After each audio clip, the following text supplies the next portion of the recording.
What is up, gang, and welcome back to another episode of Inspired By. My name's Will and I make an assortment of music under the moniker Hush Child. As this artist happens to be one of my favorites and has just released a new album, I wanted to show you guys how to replicate the texturally pleasing sounds of Bonobo.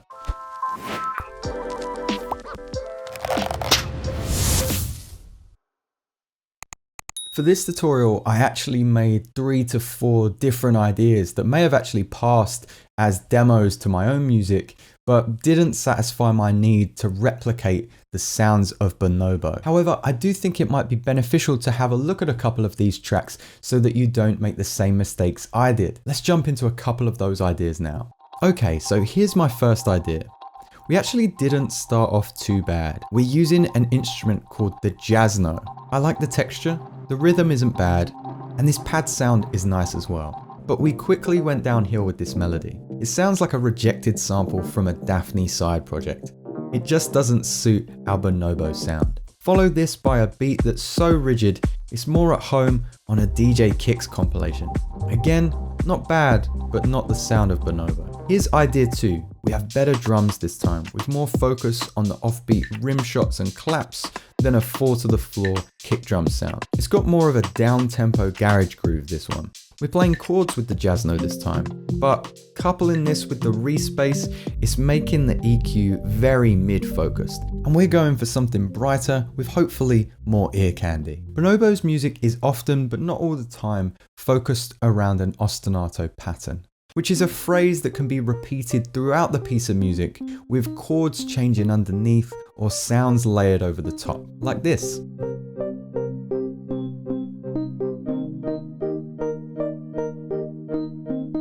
Now don't freak out, this should make you breathe a sigh of relief. It means you can build the main part of your song as an entire loop first and not have to worry too much about B sections and C sections. You can just start to arrange your track out with minor changes after. With that said, let's get into the track that you heard in the intro. Okay, so this is my project, and I think a great place to start is probably the kick and snare. For this video, we're only really going to focus on this main section here that I've color coded. There is an intro and a kind of outro or break, and you guys can find out a little bit more about that over at the Patreon. So here's my kick and snare group, and let's just listen to it real quick.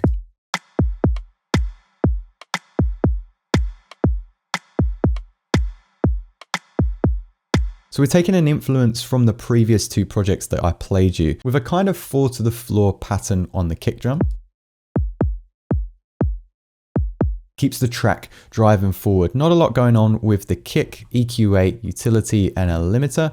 And then I have basically a rim shot and a clap. The snare, heavily EQ'd. I liked kind of this bassy mid region that was coming from that, so that's why that's boosted. And then we have the Valhalla plate for a little bit of reverb. And then with the Haas effect, we have a click, sorry, not a clap, EQ'd Valhalla plate, utility just to put it in mono, and as I said, the Haas effect to make sure that this is nice and wide so we get a little taste of that ear candy. We get this little side snare on this track, again EQ'd, a little bit of Valhalla plate, and it's just working as kind of a ghost note in the back of the track. I think all of the beauty and the drive for the drums though comes from my top drums group. We're not really going to focus on the groups on the right hand side here too much or any of my routing, but if you're curious, I made a video last week about how I go about routing my tracks and how I master them as well. So check that out after this video if you're still curious. So these are my top drums, let's just play them on their own.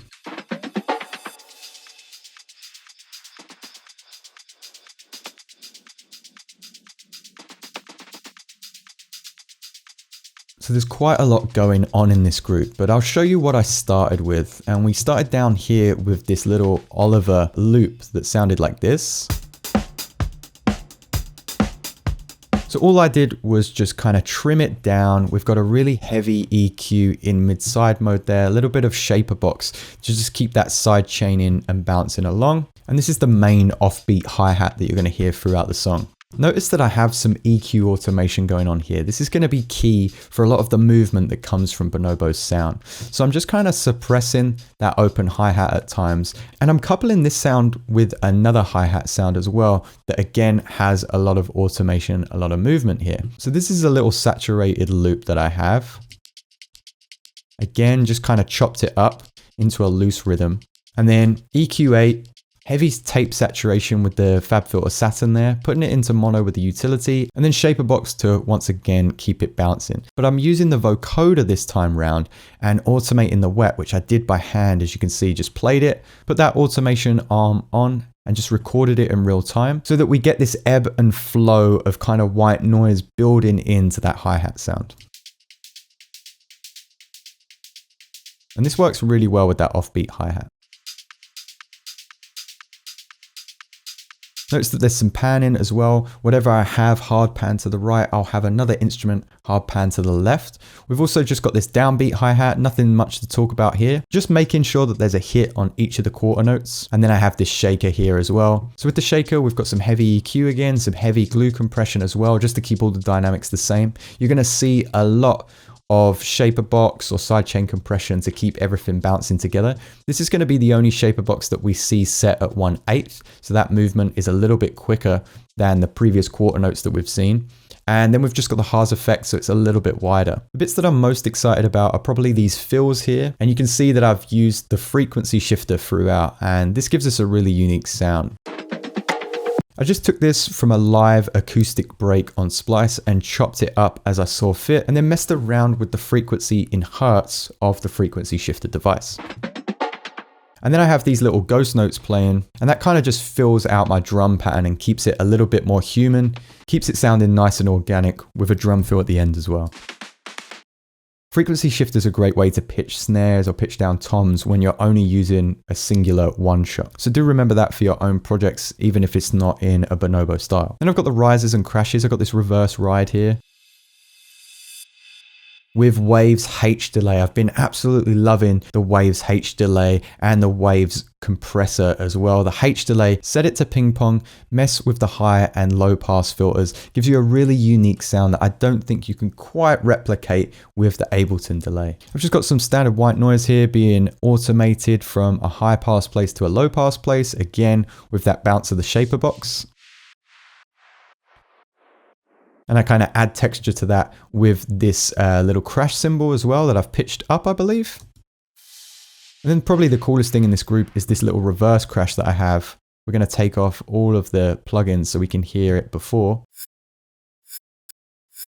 So there's really not much going on at all. But then what I did was automate the EQ, add the H delay again, add some vintage verb and the EQ8.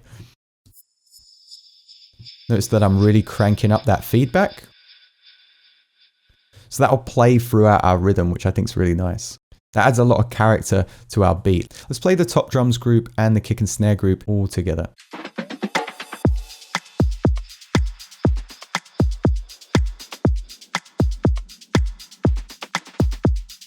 All right, now we're on to the bass group, and we're going to keep it really simple. On the overarching group, I'm using the utility to just keep it in mono. The Waves R bass, of course, I don't stop going on about Waves R bass. It's just so good at pulling those frequencies through small speakers like your laptop, like your phone.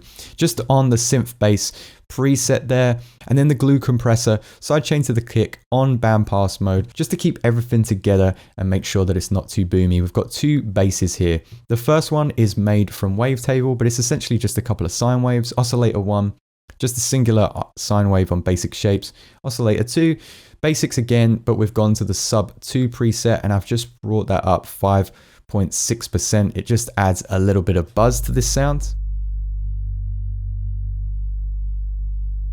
You can see that I'm using the filter here. Put this to one of the other modes other than clean, and then you can utilize the drive function. I've got a little bit of an attack there so that we don't have any clicking, and then a really harsh EQ8. I'm coupling that bass with this basic brushed bells preset that I've used before, but I've just made it a little bit more sub-focused, and again, I've increased the attack on the envelope. You might need headphones for this part. So we're just using the utility to put it in mono, a little bit of gain.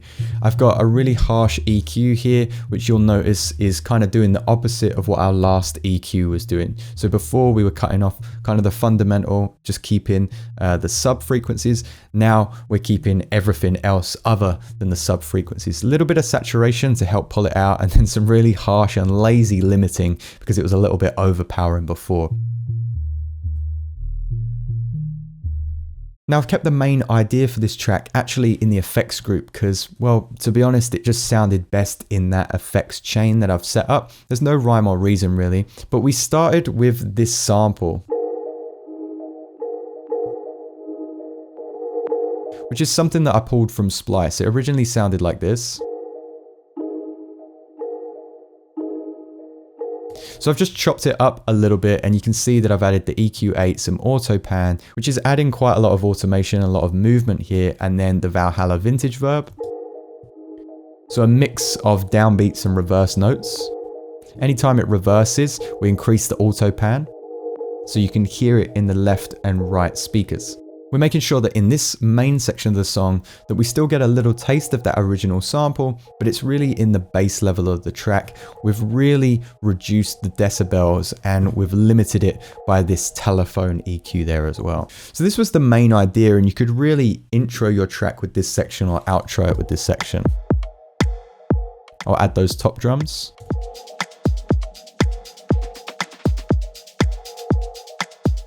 But to get that Bonobo sound, we have to go to my chord sections. We'll come back to effects in a little bit. I want to take a quick pause to tell you about DistroKid before I go on to tell you about these exciting textures. DistroKid is today's sponsor, and they make it so easy for you to get your music on all the streaming platforms. They have this really handy tool called Spotlight. Spotlight is essentially a playlisting contest. The cool thing about this is if you're making a track, I don't know, in the style of Bonobo's Electronica, you'll be pitted head to head against another artist from the same genre. Users vote on who they think has the better track, and the winner is featured in DistroKid's Spotify playlist. These playlists have over 100,000 dedicated listeners, and the playlists are updated every Friday. If you're interested in releasing your music with DistroKid, then make sure you head down to the description and use that affiliate link. You'll get 7% off your first year. Now, without any more interruptions, I'm really excited to show you these textures. So with that original sample, I quickly chose the Jasno, which is a kind of long forgotten German instrument similar to the kalimba, and it's made by a company called Felt Instruments. It's a really nice instrument, not a sponsor, but I would highly recommend. This is what it looks like. Lovely little GUI there and several kind of presets for different instruments. I really like using it, and it gives a nice organic kind of bonobo textural sound that is slightly different, a little bit more unique than like Contact's sound library kalimba sound. So I started with this pattern on the Jasno just alone with that original sample.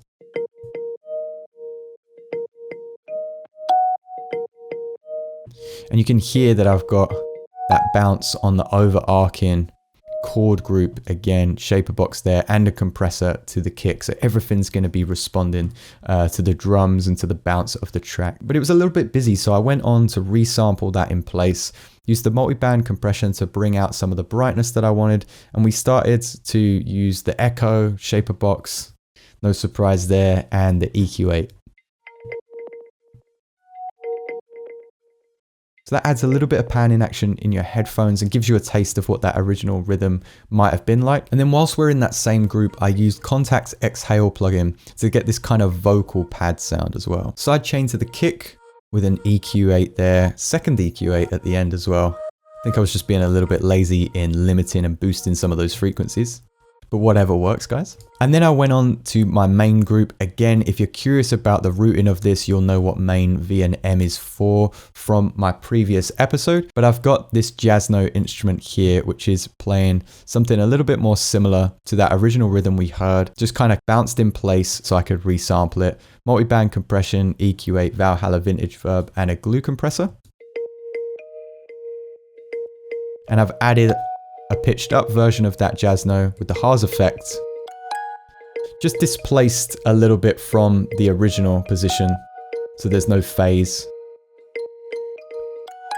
And you could pick up all of that nice kind of finger plucking higher tone in the main beat. So it stands out a little bit more. So let's play those groups together.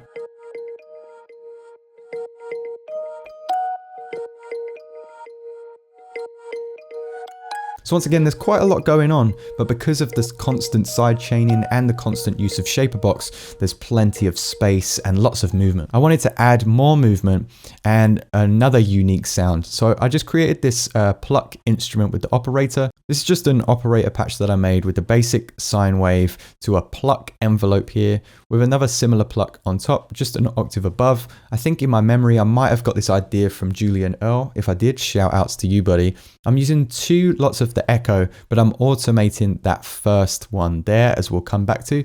The first one is synced to 32nd notes, and the second one in the mid side mode synced to 8th notes. And that gives it a nice kind of stereo sound. Using the utility to just boost the volume just a tiny bit and the EQ8 to roll off any lows. Now check out this automation.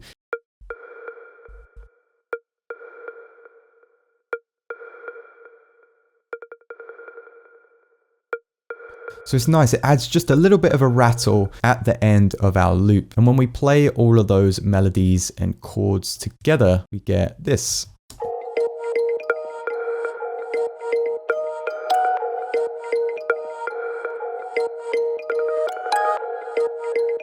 Now I know what you're thinking, how can there be any more melodies? There's two more sounds to look at before we get to our effects.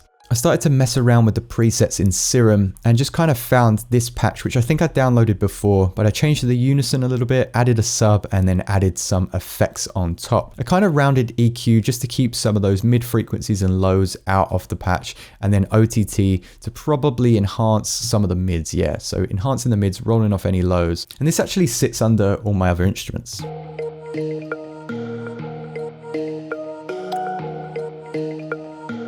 You don't hear it too much in the music because it's buried by a lot of the drums. And then in my effects group, I have these two guitar chords that I got from Splice, two different sample packs. Our first sample sounding like this. But then I reversed it, added some EQ8, and then some ping pong delay with the Valhalla Vintage Verb. And I just wanted it to go down, ba-bum, so it landed in the root note of our song. But I didn't want to just pitch that same sample down, so I got another guitar chord, and that sample sounded like this. And then applied pretty much the same effects without the ping pong delay. And I don't think we even reversed that sample. I think it's just playing the original note, just two semitones down. So together they sound like this. And then to hold everything together, I just have this white noise from Operator. So the Operator white noise would be really harsh, right? We don't want that throughout the track. So we've added a little bit of movement with the sidechain compression. It's just rooted to the kick and snare this time. And we obviously have that EQ there to tame it a little bit. We can create a little bit more character with the vocoder. See, it's not as noisy anymore. So I've just drawn in a random shape. To do this, what I would do is just get the pen tool and you can kind of choose your sounds. And you can see that I've automated the dry wet there. So once again, that adds a little bit more of an organic sound. It's just kind of ebbing and flowing from 89% up to 100 in the middle and then back down again. And if we play that with our top drums and the kick and snare, you'll get an idea of what I was going for.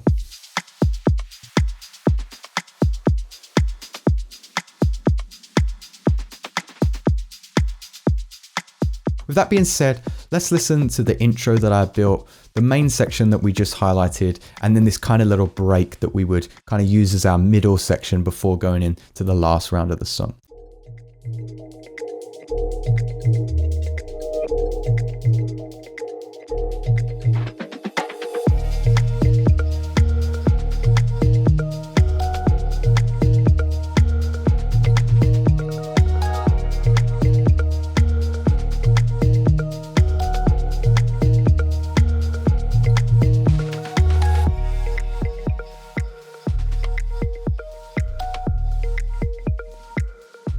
So there we have it, guys. That's how I went about recreating the sounds of Bonobo. Do you think you'll put these ear candy focused textures in your music? And what do you want to see in future episodes?